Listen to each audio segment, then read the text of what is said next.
আস্তাগফিরুল্লাহ ইন্নাল্লাহা গফুরুর রহিম।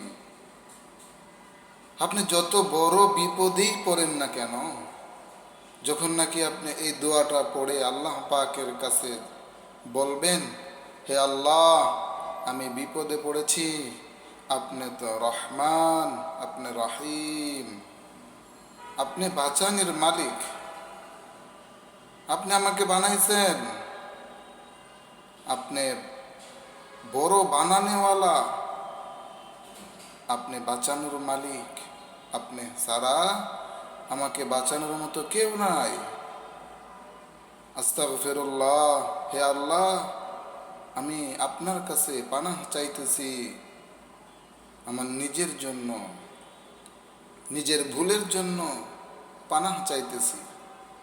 আপনি যখন নাকি বলবেন ইয়া রহমান, আল্লাহ আপনি তো রহমান, আপনি রহমান জানিয়া আপনাকে ডাক দিলাম, আপনি আমাকে বাঁচান।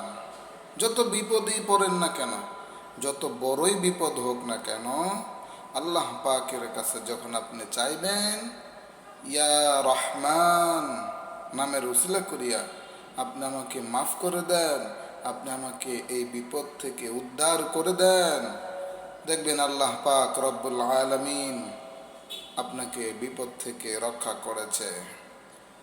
সো আমরা এখন থেকে নামাজ পড়ব এবং আল্লাহ পাকের কাছে চাইব, আল্লাহ পাকের সিফতি নামের উসিলা করিয়া, আর সাথে হুজুর আকরাম সাল্লাল্লাহু আলাইহি ওয়াসাল্লামকে সাথে রাখিয়া। কিভাবে?